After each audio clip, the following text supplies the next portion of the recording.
Welcome to my channel where OP tells Karen to take her party and shove it. Our next Reddit post is from a user.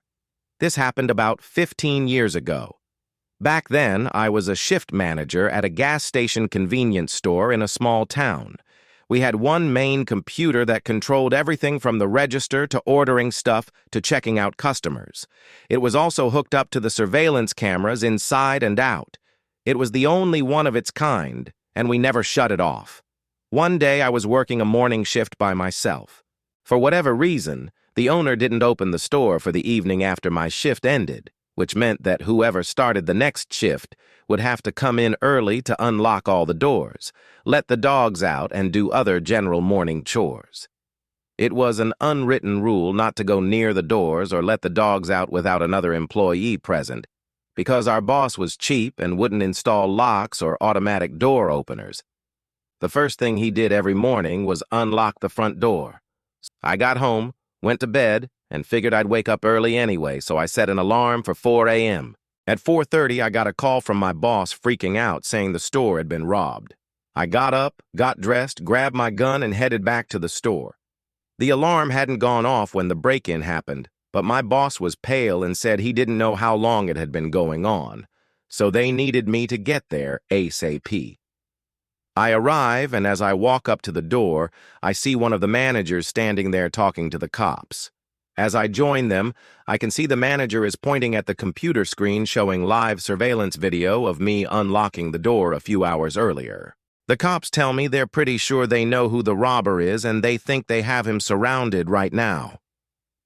The manager gives me a shocked look and says, "How the hell did you get in?"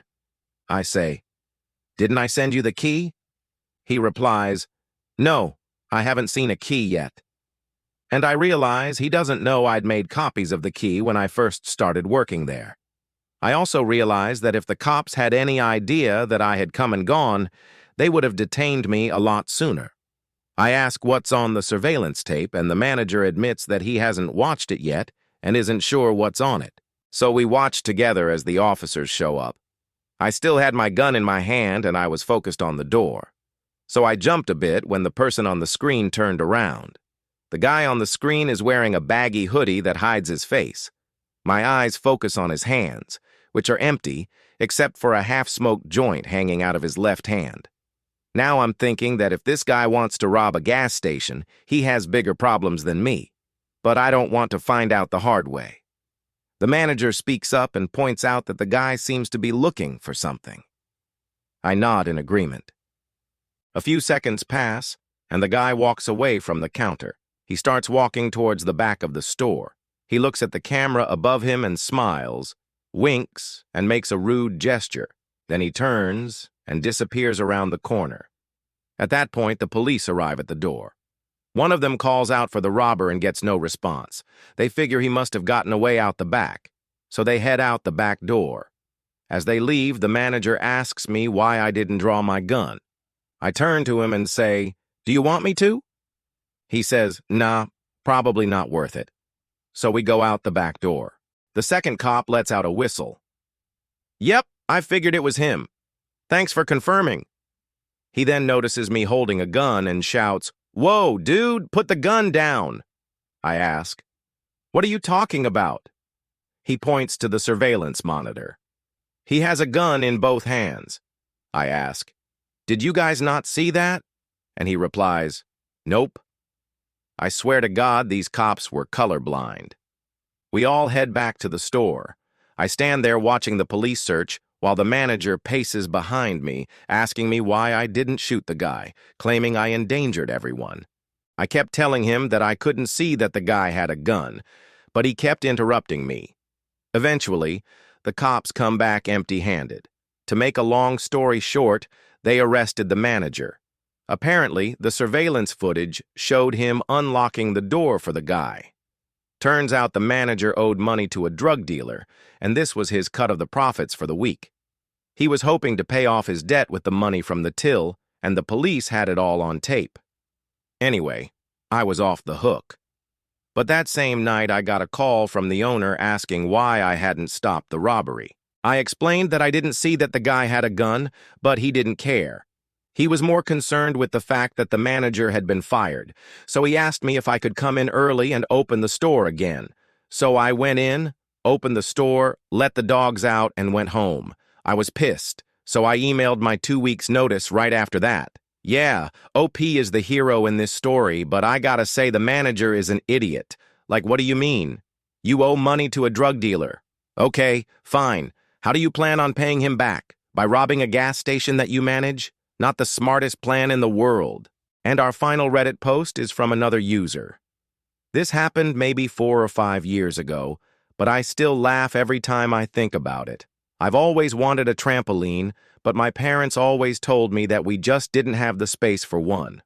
But after I finished university and started renting my first place, guess what I bought? A trampoline. Yeah, I've got a kick-ass 14-foot round trampoline and I love it. However, sometimes I invite my friends over for a jump and party session and they bring their kids and then we get a little crazy. Well, my neighbor behind me happens to be a Karen, and I knew her because she complained about me playing music too loud and stuff. She hated me.